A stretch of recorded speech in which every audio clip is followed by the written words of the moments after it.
que además, junto con Martín, nos van a ayudar a poder entender un poco más esta problemática vinculada a la historia de los trabajadores del movimiento obrero y particularmente el tema de la izquierda en la fábrica. Así que los voy a dejar con ellos, ¿sí? Martín, que nos va a presentar a Diego.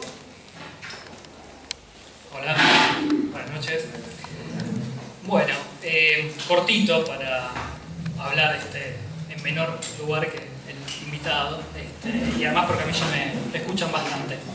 Básicamente, el objetivo de la presentación de mi parte era encuadrar un poco historiográficamente este trabajo que trae Diego acá.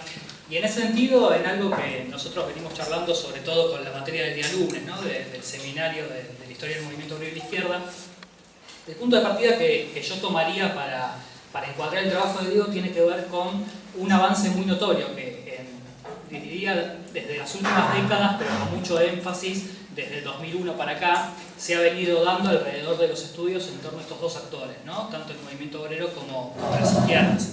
Claramente desde la recuperación democrática de los 80 hay un avance que es bastante identificable, pero me parece a mí que la crisis del 2001 y la búsqueda de respuestas, etcétera, es también un quiebre en cuanto al interés de estos dos campos de estudio en particular. Y desde ese punto de vista, estos dos objetos, estos dos sujetos se ven y se han abordado desde distintos ángulos, ¿no? Pero ahí la distinción que yo quería hacer, y que un poco lo venimos charlando en clase, es que hay que partir, me parece, de una premisa que a veces está un poco opacada, por lo menos relegada, que es que ninguno de estos dos actores, ni el movimiento obrero en Argentina ni las izquierdas, se pueden comprender como fenómenos divorciados, disociados uno del otro. Son dos actores y dos sujetos que a lo largo de la historia argentina estuvieron siempre, más o menos, absolutamente imbricados, y que para entender de forma acabada, ¿no? De forma completa, uno de los dos actores, es necesario también paralelamente abordar el otro. Y en ese sentido nosotros, ahí con Diego y otros compañeros, encontramos que a veces los estudios tanto del movimiento obrero como de la izquierda encuentran ciertas limitaciones en su particularidad, que no está mal tampoco abordar esas particularidades, pero que merecen cierta aclaración. En ese sentido, muchas veces el movimiento obrero ha recaído en lo que podríamos denominar enfoques institucionalistas. ¿De qué hablamos cuando hablamos de institucionalistas? Entender por movimiento obrero sindicatos, dirigencias sindicales, estructuras sindicales, que en realidad hablan en nombre de la clase, hablan en nombre de ese movimiento, omitiendo otras facetas de ese mismo actor, por ejemplo, que pasa a nivel base, ¿no? Comisiones internas, cuerpos de delegados, etc. Y en otro aspecto, el mundo de las izquierdas también es un mundo que se está abordando historiográficamente mucho en los últimos años, pero nosotros ahí lo que encontramos es una gran cantidad de enfoques, ¿no? De visiones que yo identificaría como subjetivistas o culturalistas. ¿Qué es esto? ¿Qué dicen? ¿No? ¿Qué hacen? ¿Qué simbología? Y en ese sentido, ahí lo que se pierde muchas veces en esos enfoques o en esos análisis, los cuales son valiosos también, es el entramado social en el cual las corrientes de izquierda se insertan. En este sentido, las ideas de las distintas estructuras corrientes de izquierda no son ideas que flotan en el aire, flotan en una base social, se insertan en sujetos sociales, el movimiento obrero en particular, el estudiantado, sectores de la clase media radicalizada, un movimiento social concreto. Y entonces muchas veces lo que se pierde es ese análisis paralelo y simultáneo, que evidentemente se tiene que dar en corrientes que no flotan en el aire, sino que se insertan en un movimiento social en particular, y en este caso en el movimiento obrero. En ese sentido, el trabajo que acabamos a presentar es un trabajo que apunta en una periodización particular, pero bien larga duración, como es el corte de 1916 a 1943, se inserta justamente en esa búsqueda de pensar ambos sujetos de una forma simultánea, de una forma bien relacionada, bien imbricada y de articular los dos actores. Y particularmente el otro valor que tiene, y esto en ese sentido yo lo que quiero reivindicar es el enorme trabajo con fuentes primarias que utiliza Diego, el otro valor que tiene el libro es que esos dos actores en diálogo, esos dos actores articulados en este trabajo se analizan en un ámbito particular que es el sitio de trabajo, la fábrica, la planta. Ahí es donde reviste justamente un interés que lo hace, por otra parte, un trabajo plenamente original. Y paralelamente a eso, la otra virtud, y ahí bueno, es lo que Diego también va a profundizar un poco y demás, es que, bueno, el trabajo claramente ilustra y rompe con ciertas concepciones que han tenido un lugar importante en la historiografía sobre el movimiento obrero argentino, que es que antes del peronismo no había organización de base, no había organización de la clase obrera. Y justamente Diego hace un aporte muy importante a lo que significa el análisis del activismo fabril, de las condiciones internas, de los cuerpos de delegados, de las corrientes de izquierda influyendo en el seno de esta clase en forma bien anterior al periodo del peronismo, ¿no? Bueno, lo último que yo quería decir brevemente para dar lugar a Diego es que justamente esta obra se inserta justamente en un proyecto colectivo más general, que es la corriente de historiadores, de compañeros que se aglutinan atrás de la denominada revista Archivos de Historia del Movimiento Obrero de la Izquierda, y que tiene justamente, más allá de la revista, su propia producción de libros, del cual Diego justamente es el cuarto de estos libros, además de ya publicados 7 números, ¿no? Desde el año 2012. Bueno, y lo último brevemente, más a modo personal, es que a mí me parece, como también un poco hablábamos con Susana antes, digamos, muy importante que este tipo de trabajos se presenten en este tipo de espacios, ¿no? En un profesorado. Además, ahí yo hablo ya porque al compañero lo conozco desde hace un tiempo, bueno, él no lo va a decir, pero lo digo yo.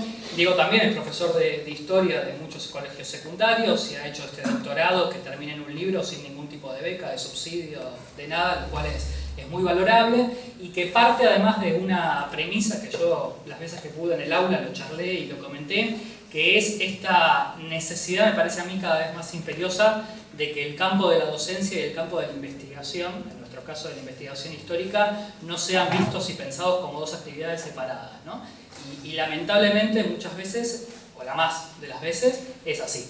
Digamos, el que ejerce la docencia no produce conocimiento, ¿no? Y muchas veces viceversa, los que producen conocimiento suelen ejercer poco la docencia. Y en ese sentido me parece muy valorable, digamos, el trabajo que acá hace Diego, que bueno, justamente produce conocimiento en el marco de un montón de horas de clase y demás, y trasladando eso al aula, que de eso se trata, en definitiva. Así que bueno, yo, para que vean, paro acá, y doy la palabra a Diego Ceruz. Bueno, buenas tardes. Es mi amigo, por eso ahora sí. Todo mentira. No, bueno, buenas tardes. En primer lugar, quiero agradecer a los compañeros, ¿sí? A la compañera jefa del departamento y a Martín la invitación, ¿sí? Y por supuesto a ustedes, ¿sí? que vienen y están dispuestos a escuchar algo de lo que uno intenta trabajar, ¿sí?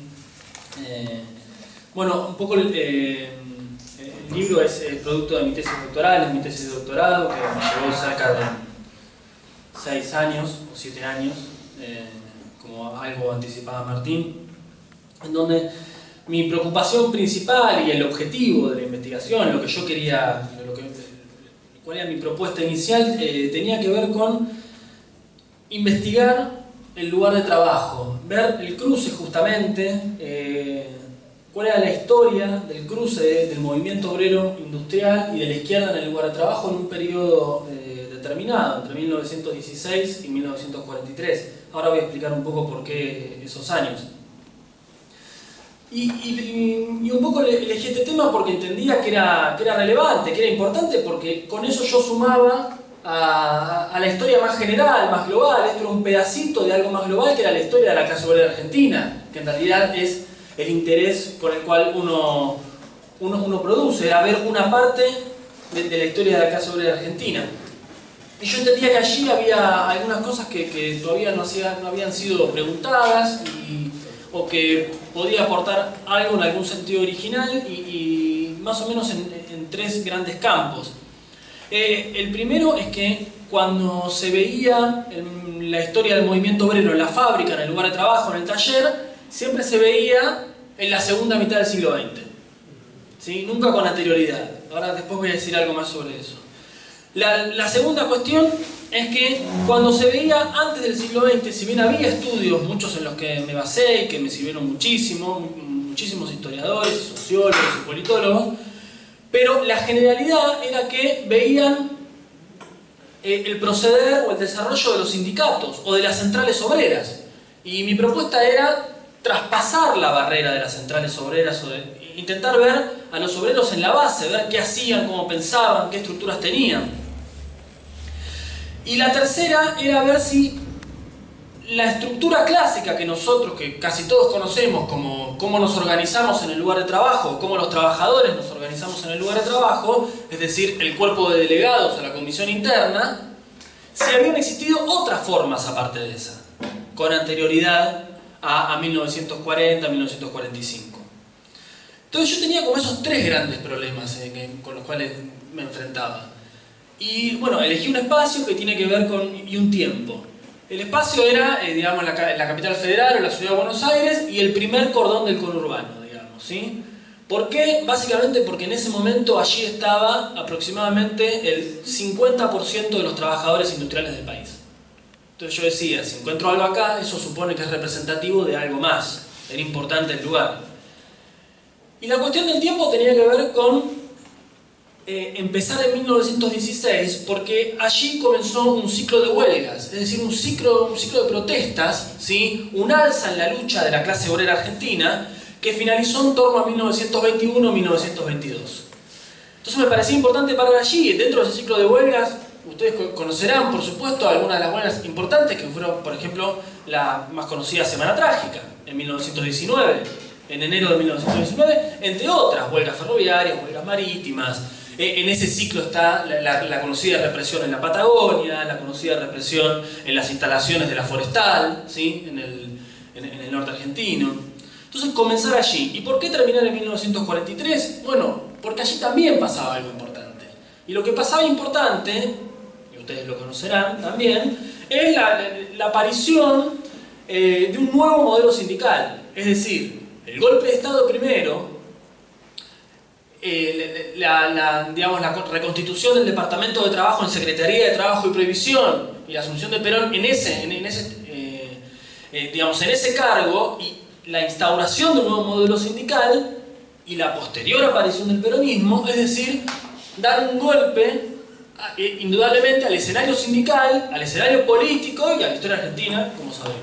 ¿Sí? Entonces yo entendía que allí cambiaban una serie de reglas de juego que valía la pena parar allí la investigación.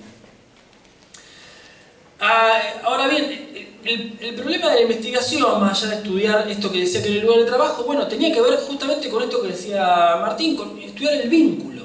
Es decir, intentar no estudiar al movimiento obrero por un lado y a la izquierda por el otro, sino justamente buscar ese vínculo y ver la dinámica o el desarrollo conjunto. Entonces, en la investigación hay un doble sujeto, hay dos sujetos en realidad. Uno es el movimiento obrero industrial, y con movimiento obrero industrial me refería a la porción de la clase obrera argentina que se organizaba sindical o políticamente. Es decir, ¿qué es el movimiento obrero? Bueno, en principio es eso. Es la parte de la clase trabajadora, de la clase obrera, que se organiza en sindicatos, en partidos políticos, en agrupaciones, ¿sí? Entonces, ese era el actor que yo iba a mirar. El otro actor era la izquierda. Espacio heterogéneo, si los hay en ese momento y en este momento, ¿sí? Básicamente, con anterioridad al peronismo, existían cuatro corrientes políticas que yo iba a mirar. Por un lado, el socialismo, el Partido Socialista. En segundo lugar, la corriente anarquista. Dentro del anarquismo, toda una serie de corrientes internas al anarquismo, porque después, si hay preguntas, podemos indagar sobre eso, pero no miré solo la vieja fora del Quinto Congreso, el forismo, sino otras corrientes anarquistas. La otra corriente que tomé es la denominada sindicalismo revolucionario, que había aparecido a comienzos del siglo XX. Y por último, la cuarta corriente es el comunismo en su constitución más importante en ese momento, que era la del Partido Comunista. Y algunas de sus ramificaciones, de sus rupturas que fueron apareciendo conforme avanzaba la década del 20 y la década del 30. Ahora, yo tenía el movimiento obrero y tenía la izquierda. Tenía el tiempo y tenía el lugar.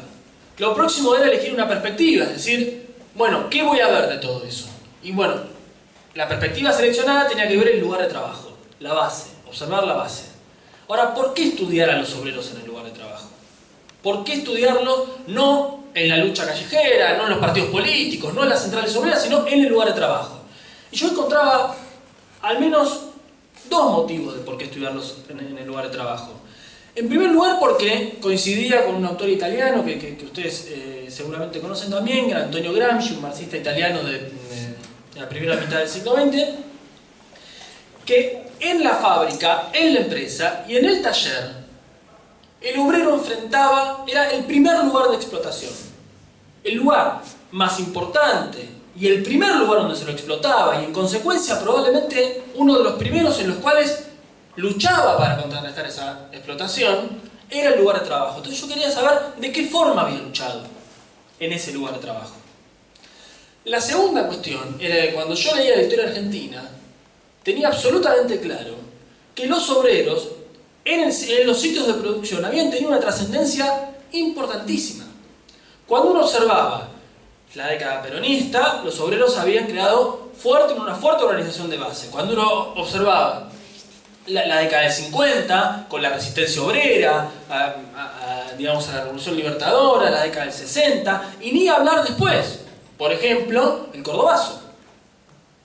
Si quieren, en la actualidad, por ejemplo también en la actualidad, hoy en día, digamos, esas estructuras de base que defienden a los obreros en el lugar de trabajo siguen siendo trascendentales, y eso no era una obviedad.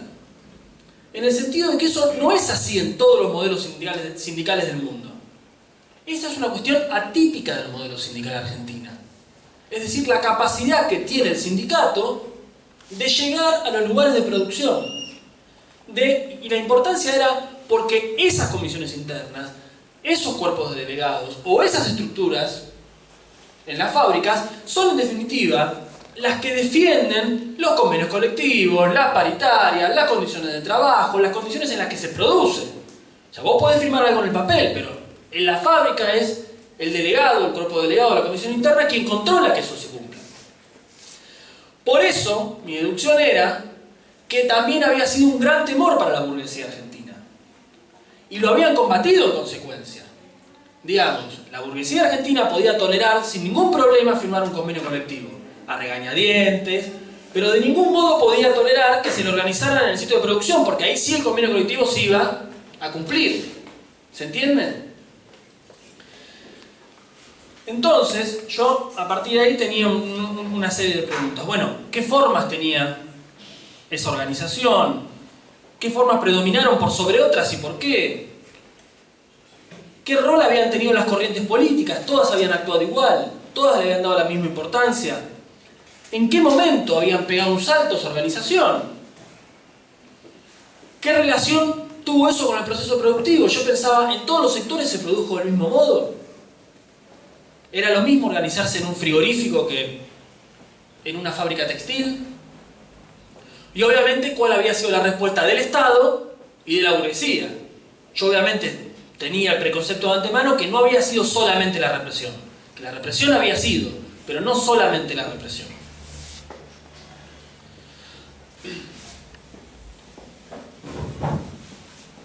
El estudio partía de 4 preguntas que, bueno, obviamente tenía que ver, observar el proceso productivo, cómo se producía, ver las corrientes políticas, como decía, intentar ver en qué momento subía y bajaba la incidencia de esa organización y, obviamente, la respuesta del Estado. Ahora, allí había, cuando hice el estudio,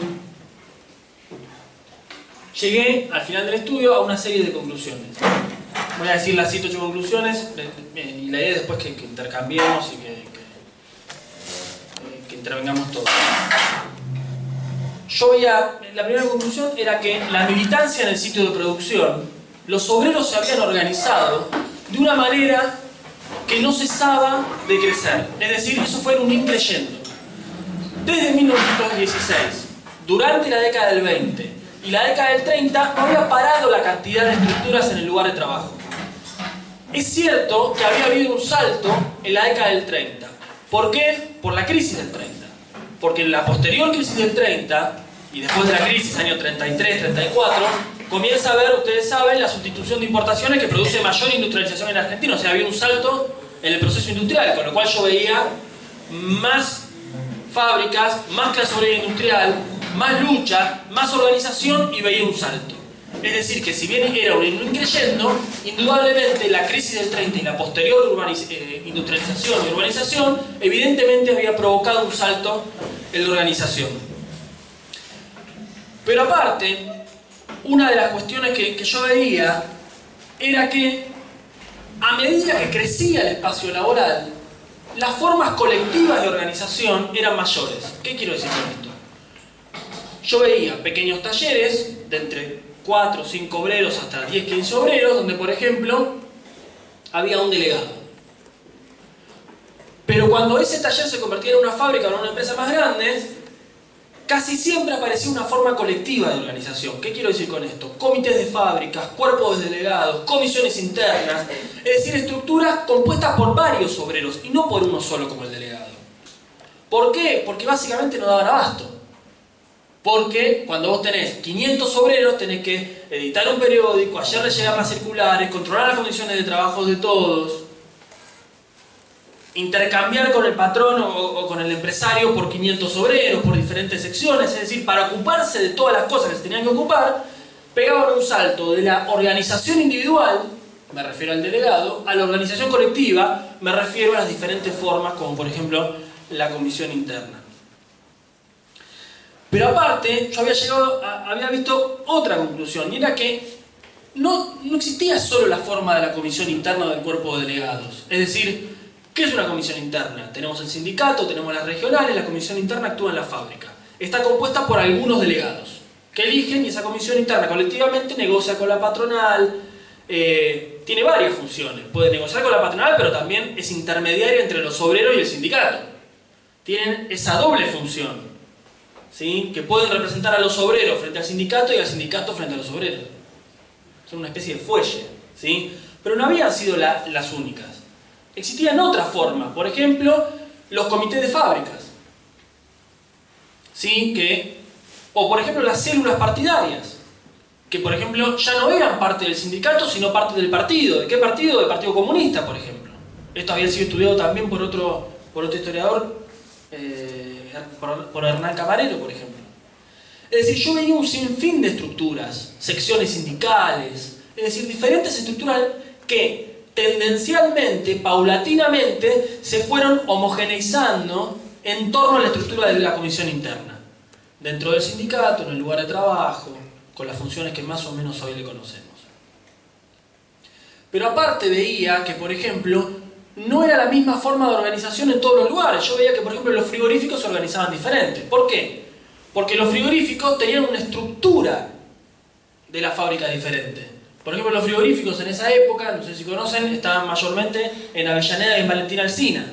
Tenían nombres como el Wilson, las mismas hamburguesas Wilson de hoy en día, era el frigorífico Wilson, la negra, la blanca, se llamaban. Y eran terribles fábricas, por ejemplo, de hasta 3.000 obreros, pero cada sección estaba separada una de otra.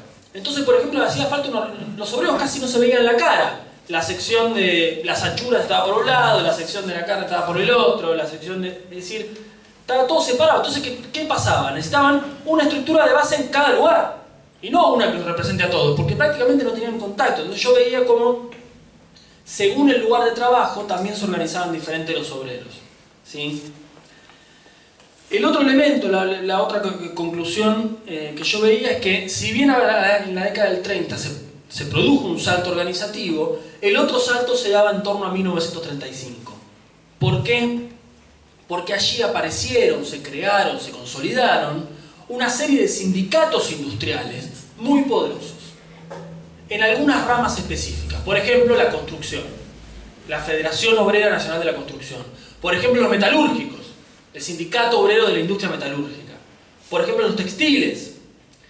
Y se crearon sindicatos que eran sindicatos únicos, que había un sindicato para toda la rama, en la cuales había adentro socialistas, anarquistas, pero principalmente comunistas, que a partir de 1935 dejan sus sindicatos y se suman a los sindicatos que ya existían o se unifican a algunos sindicatos. Eso provocó un salto y eran sindicatos, aparte de que tenían cierta masividad. Por ejemplo, la Federación Obrera Nacional de la Construcción tenía, hay que afinar los números, pero 60.000 adherentes. No eran sindicatos pequeños.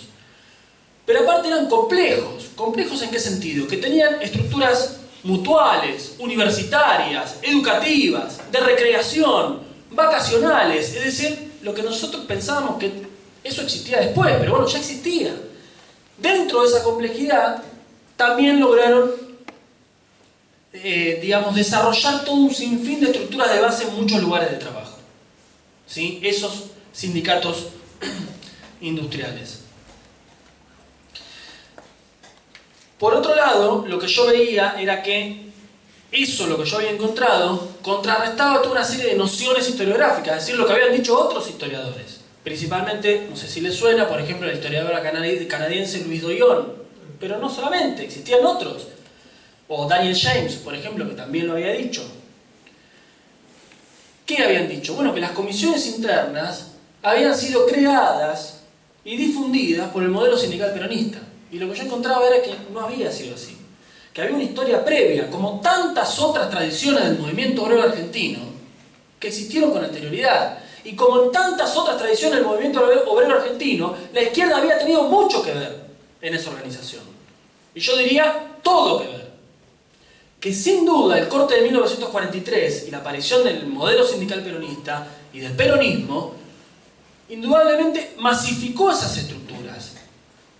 Porque el escenario se modificó, pero las masificó sobre el trabajo previo de miles y miles de obreros, de miles y miles de estructuras, de cientos y cientos de sindicatos que lucharon durante al menos 25 años antes por la organización de la clase obrera argentina.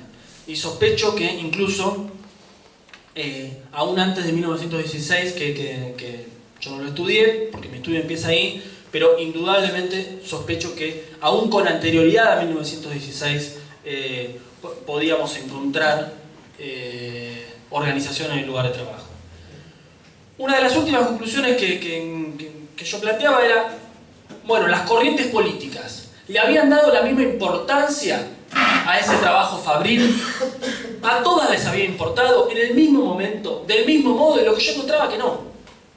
Lo que yo encontraba que no, que justamente, por ejemplo, el comunismo, el Partido Comunista, desde la década del 20 había tenido una política específica de entrar a las fábricas, de organizar células fabriles, de transformarlas en comités de fábrica, de difundir las comisiones internas, y que en eso había logrado influir.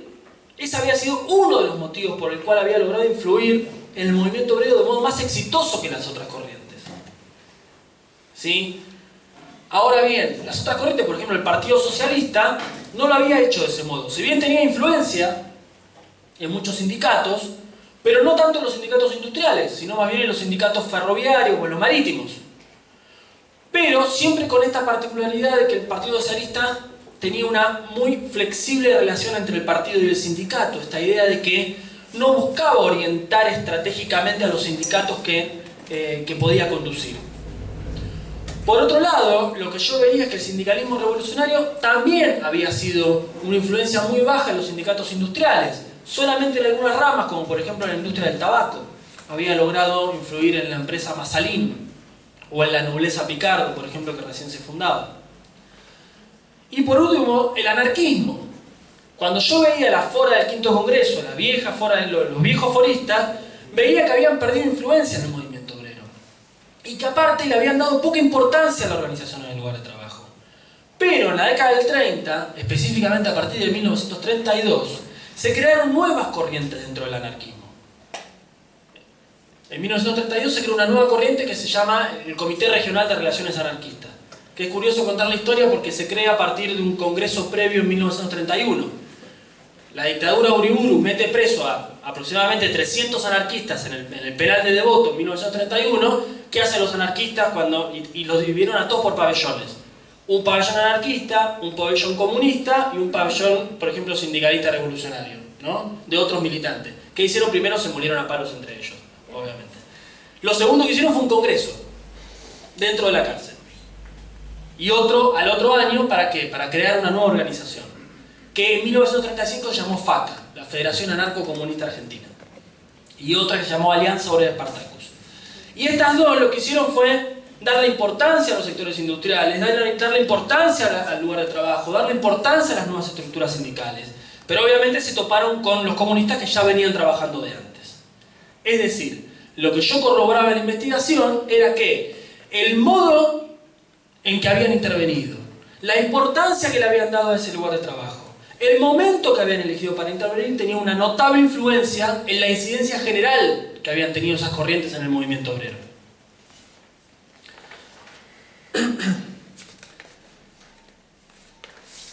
Por último, una de las últimas conclusiones, y que en realidad tenía que ver con el trabajo hacia adelante, es, bueno,